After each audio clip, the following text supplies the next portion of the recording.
And if you look at the 2006 election cycle, 2006 election cycle is when the Democrats took over Congress.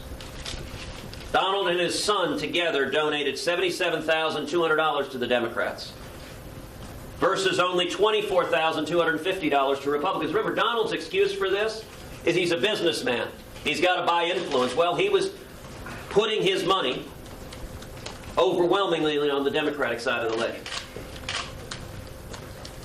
And indeed, a large share, in fact, I'll read from the Daily Caller, quote, a large share of Trump's donations to Democrats were given to congressional committees dedicated specifically to gaining majority control of Congress. Now, that's not buying access. That's not being a businessman and playing the game. That is helping fund the Democratic takeover of Congress. So, the people of South Carolina think it was a good thing that Harry Reid and Nancy Pelosi became Majority Leader and Speaker of the House. Then you can thank Donald Trump for helping fund the political effort to make that happen. I would note that if Donald had been unsuccessful in helping Democrats get majorities in both houses of Congress, we would never have Obamacare. Donald Trump is a direct cause of Obamacare passing. Because if either house had remained in Republican control, Obamacare never would have passed, and Donald helped fund the Democratic takeover of both houses of Congress. Nobody who cares about conservative judges would help fund turning the Senate over to the Democrats, putting Harry Reid in charge. And a fourth piece of evidence that would be very relevant in any defamation action that Mr. Trump might file is his comment not a year ago, not 5 years ago, not 10 years ago or 20 years ago, his comment 4 days ago on the debate stage, where Mr. Trump said that Planned Parenthood, quote, does do wonderful things. Planned Parenthood is the nation's largest abortion provider. They are responsible for the deaths over the years of millions of unborn children. Being pro-life and supporting Planned Parenthood are fundamentally incompatible. Nobody who is in fact pro-life would utter the words, Planned Parenthood does do wonderful things. So I look forward to any lawsuit. And let me note, by the way, one of the things I look forward to most of all is deposing Donald Trump. For that particular endeavor, I may well not use outside counsel. I may take the deposition myself. And I will say this, whether in a deposition or a court of law, getting Donald Trump under oath, under penalty of perjury, answering these questions. Well, I'll point out it didn't work out very well for Bill Clinton. Donald Trump does not want to be under oath answering questions about his own record, because his position, quite simply, is that anyone who points to his record is somehow lying. This threatened lawsuit is the very definition of frivolous. Now, Donald has had a long career of using great wealth and power, trying to bully others. And threatening frivolous lawsuits has been one tool he's used. The bullying is not going to work here.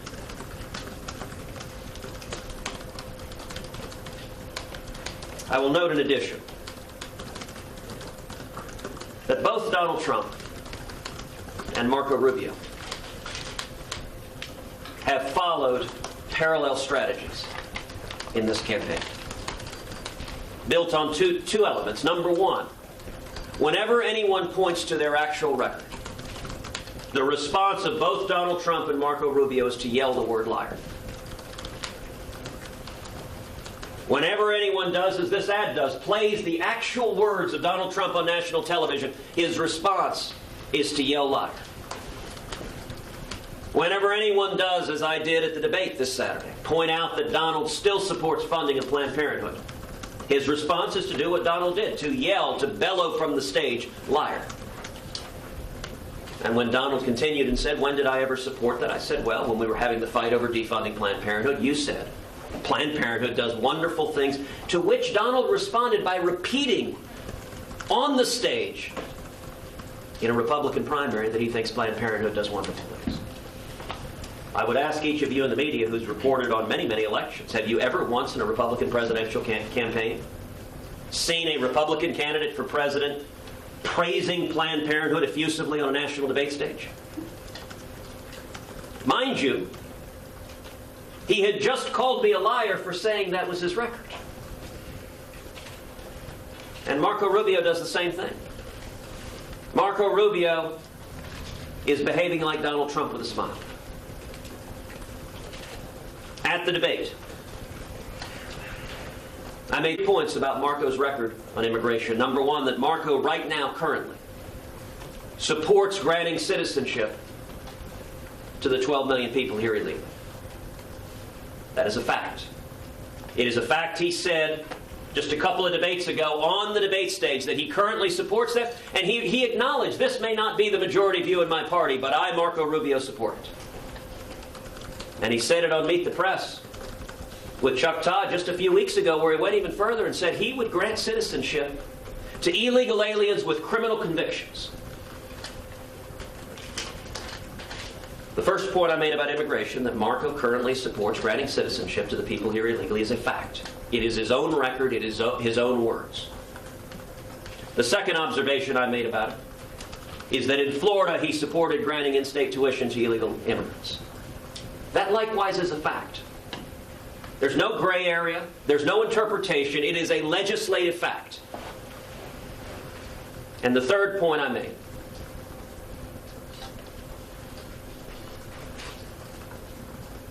is that Marco went on Univision in Spanish and said that on his first day in office he would not rescind President Obama's illegal executive amnesty. Now that too is a fact. Look, the Univision, you can go watch the video. He said this on national television. It is this bizarre notion that the words said on national television somehow don't exist. And Marco's response was exactly the same as Donald's. It was to yell, liar, liar, liar.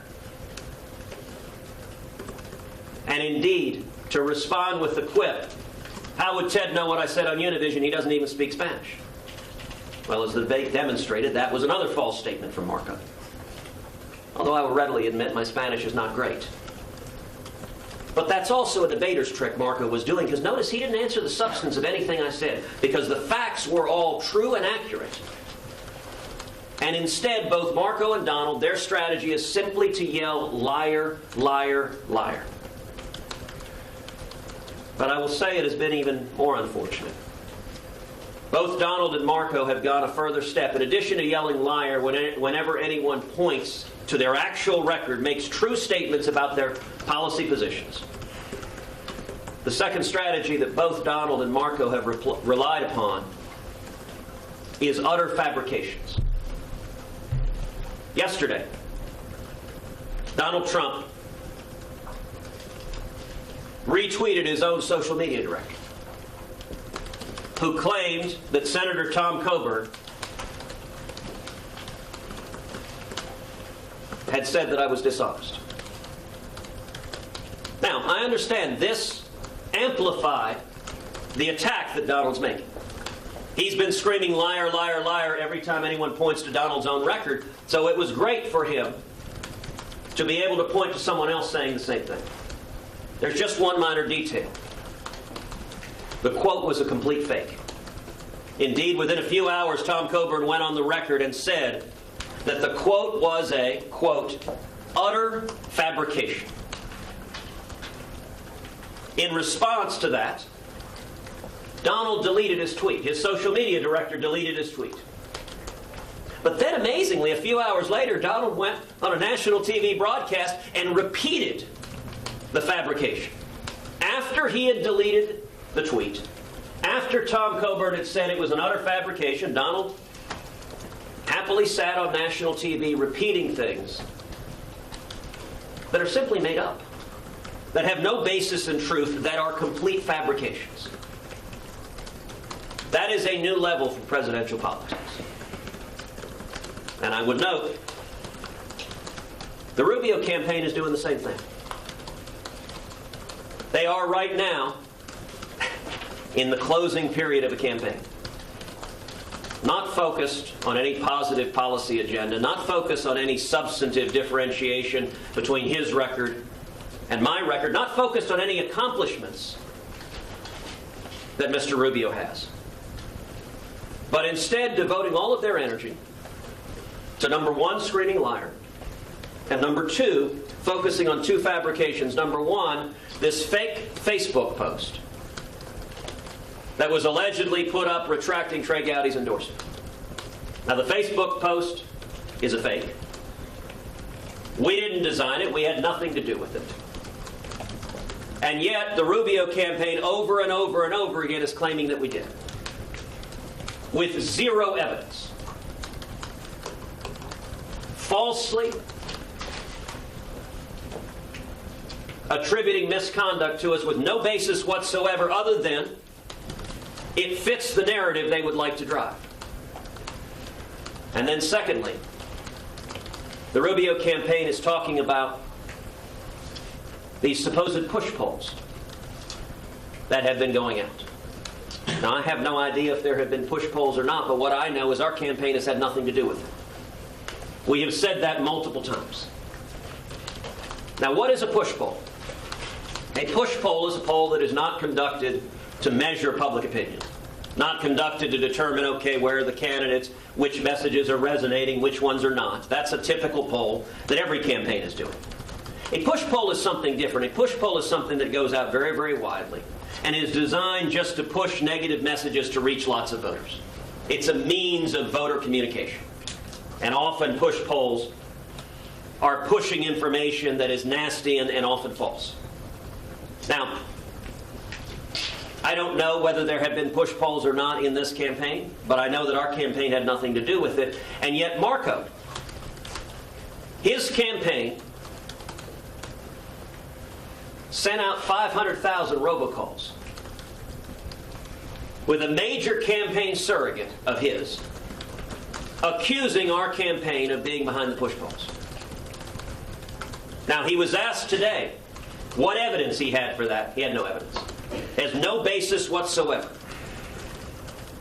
He simply, his campaign, look, it's unfortunate. His campaign has not gotten the traction he wanted. I recognize that the Rubio campaign is disappointed with a third-place finish in Iowa. They're disappointed with a fifth-place finish in New Hampshire. And the consultants who are running his campaign have apparently made the decision that their one hope of doing well is to make false attacks with no basis whatsoever. I will note the one person we know has done a push poll is Senator Marco Rubio. When you send 500,000 robocalls, you're not trying to measure public opinion. You're trying to drive a negative message. And what was the push poll the Rubio campaign was pushing? That the Cruz campaign was unethically driving these push polls. They have no basis for it. This is an entirely made-up fabrication, just like the Tom Coburn quote that Donald Trump used. And let's be clear. How do we know it's Marco Rubio? Well, because the robocall ends with, "This was paid for by Marco Rubio for president." That's actually how someone responsible points for evidence. How do I know they did those robocalls? Because it's from their campaign directly. Look, ethics matter. When you have Donald Trump and Marco Rubio repeatedly putting forth fabrications with no evidence, no basis whatsoever, just trying to throw mud and attack. I get that candidates want to tell the voters, listen, everyone's dirty, everyone's unethical. But that's not true. And their strategy of screaming liar whenever anyone points to their record and relying on fabrications is not indicative of candidates running honest campaigns. And with that, I'm happy to answer questions. Senator, I know you're defending yourself, obviously, and you're pointing to record, but for a while you told us that you would not get down in the mud. Do you feel that this is you stooping to their level in some way? From the beginning of this campaign, we've taken the high road. Many of you all have been on the road with us now for nearly a year. You've seen attack after attack, personal attack after personal attack. And I don't respond in kind. And I'm not going to. I'm not insulting anybody here. I am responding with simple facts. Mr. Trump has sent me a legal cease and desist letter saying, stop telling the voters my record. Now, that is objectively legally frivolous. I will make that point. I will point to substance and policy and record. That should be the bread and butter of politics. But the insults and the falsehoods and the fabrications have no business in politics. It is incumbent on all of us to speak the truth. I can't change what the others do, but I can change and impact what I do, and we are going to continue to focus on substance and issues. My record and the record of Donald Trump and Marco Rubio and the other candidates. Yesterday, the president singled out Donald Trump and essentially said, in not so many words, that he wasn't serious enough to be president of the United States, that a reality TV show is not the presidency. Do you agree with the president on that? I think a great many South Carolinians are concerned that Donald Trump is not prepared to be commander-in-chief. That he doesn't have the basic knowledge, understanding, judgment, and temperament to keep this country safe. And as we've seen the rise of radical Islamic terrorism, that has become the most important determination the voters are making. I think when Donald Trump, at one of the prior debates, evidenced that he did not know what the nuclear triad was, that is a real problem for someone who wants to be commander-in-chief, to have no idea about the basic tools that defend ourselves from nuclear aggression. Likewise, I think Justice Scalia's passing this weekend elevated the stakes of this election. That the people of South Carolina are asking the very simple question, who do I trust to nominate principled constitutionalist Supreme Court justices? There's a reason that Donald Trump is attacking this ad. Because nobody looking at Donald Trump's record could believe for a moment that Donald would appoint principled conservative justices. And I'll tell you why I know that. Because if you look over the past decades, anytime a Republican nominates a judge with a proven conservative record on the bench, you have a nasty knockdown, drag-out battle. The Democrats care about the court. They will invest all of their energy on defeating a proven conservative. It's why, over and over again, Republican presidents have decided the court didn't matter to them that much, and so they go with a stealth candidate with no record, because they're not willing to invest the political capital to confirm a proven conservative. By the way, the Democrats are always willing to invest everything they have in confirming far left-wing justices. So if Donald ever became president, we know for a fact he would not invest any political capital in confirming a proven conservative justice. Why? Because for 4 decades he's been supporting left-wing Democrats, writing them checks, many of whose core mission was preventing conservatives from getting to the court. Nobody who cares about conservative justices could write those checks. And I would note the stakes. As that ad rightly says, we are one justice away, one liberal justice away from losing our fundamental rights. We're one justice away from losing our religious liberty. We are one justice away from the Second Amendment being written out of the Bill of Rights. And so for the people of South Carolina, a vote for Donald Trump is a vote to erase the Second Amendment from the Bill of Rights. Now, I would note Donald's response to this, just to go through the iteration. His response to this, no one will be surprised, is to scream liar, because that's his response to everything. Now, in this instance, I'm not basing this on a specific statement he's made, I, Donald Trump, will appoint liberals. He claims he will not. but rather I am basing it on his lifelong record and reasonable inferences that anyone can draw from his lifelong record. And he says, well, gosh, I, Donald, support the Second Amendment. Well, he didn't support the Second Amendment when he supported Bill Clinton's assault weapons ban. But even if you take Donald at face value, that he had a transformation on the Second Amendment like he claims he's had on every other issue, even if you believe him on that, there is no reason whatsoever to think he would spend the political capital needed to appoint a conservative. Which means the only reasonable inference is Donald would go for the stealth candidates other Republican presidents have, and they have turned out to be disasters on the court over and over and over again. Senator you mentioned ethics, but your rivals here, in particular Marco Rubio and Donald Trump, have called yours into question, pointing to the reports that your campaign did push in the lead up to the Iowa caucuses concerning Ben Carson. I know you apologized to Dr. Carson, but how do you respond to Rubio and Trump, who say that is indicative, again, of how you're operating in South Carolina? Well, look, that is the result of the fact that both of those campaigns, the only thing they can do is engage in insults and attacks. With regard to Iowa, a national cable news network reported on television that Carson was suspending campaigning. But they say that you mischaracterized that report when you sent that out at the time. But let's be clear. That's what they said on television. Their national anchors said it was highly significant and highly unusual. Now, their defense, the news network's defense, is they point to a tweet from an individual reporter that day, which was to the contrary. Well, no offense to the many good reporters here, but on election day, our campaign was not sitting with bated breath following every tweet coming from every reporter. We did have the television on in the campaign office. And that's what we were watching, was the TV news broadcast. And the TV news broadcast is what we saw. Nobody saw this tweet from the reporter that in the aftermath, the news network is relying on to say they corrected the record. What we saw is what they put on TV, and here's the important piece. What that network reported was true and accurate.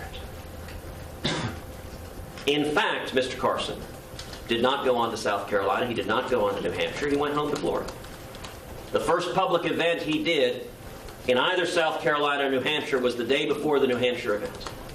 So what they reported was true and accurate. And passing on a public news report that is true and accurate is not remotely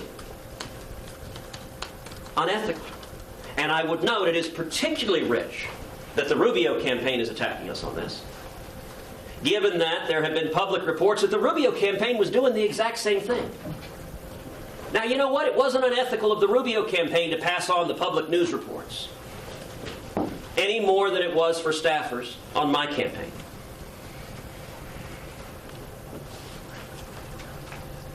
All of this is the product of candidates who don't want to talk about their own records.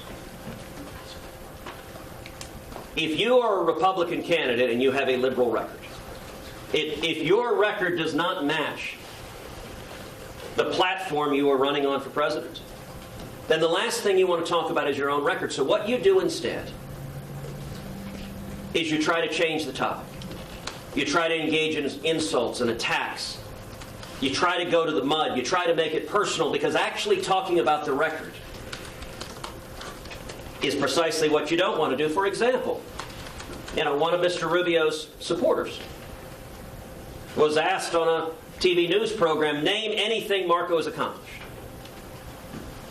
He couldn't do so. Now, part of the reason he couldn't do so is the campaign didn't want to answer truthfully. The biggest accomplishment Marco Rubio has had in his time in the Senate is passing the Rubio-Schumer amnesty bill through the U.S. Senate. It's not even close. Dwarfs everything else he's done. I would note, in many ways, the biggest accomplishment I've had in the Senate is defeating the Rubio-Schumer amnesty bill in the House and preventing it from passing into law. Now, I understand why Mr. Rubio's surrogates don't want to talk about that, because his record of joining with Barack Obama and pushing for amnesty is inconsistent with what they're saying on the record and on the campaign. But campaigns ought to be about issues and substance and record. And that's what our campaign has been about, and it's what it will continue to be about. District of Boston is rumored to be on the list of potential appointees. You called him a friend. You clerked with him. Would you vote to confirm him if President Obama? I would not. I have been very clear that the Senate should not confirm any nominee in a lame duck session. It's been 80 years since the Senate has confirmed a Supreme Court nominee who was nominated during an election year. And particularly when the court hangs in the balance. It makes no sense whatsoever to give Barack Obama the power to jam through a judge in the final election year. We need to make... Even a judge that you voted for and was unanimously confirmed? Voting for a candidate for the D.C. Circuit is very different from confirming someone to the U.S. Supreme Court. And I believe we should make 2016 a referendum on the U.S. Supreme Court. If the Democrats want to jam in a liberal judicial activist to undermine the First Amendment, to undermine the Second Amendment, to take away our religious liberty, we should make that an issue for the American people. In just a few months, the American people are going to get to vote. And I'll tell you, Katie, I cannot wait to stand on that debate stage with Hillary Clinton or Bernie Sanders and make the case that their vision of the Supreme Court, their vision of the Constitution, is fundamentally inconsistent with the vision of the American people. Senator, a lame duck session put... doesn't start 11 months before the new president takes office. I mean, a lame duck is... Todd, those are the president's talking points. But it is in fact the case that when the Democrats were there, Chuck Schumer said they shouldn't confirm Supreme Court justices for 18 months. Now, I understand their standard. No, that's only Republican What's your standard? What would your cutoff be? I mean, we should not confirm a justice nominated during an election year. Would you do it? Particularly with a lawless president who has undermined the Constitution at every stage.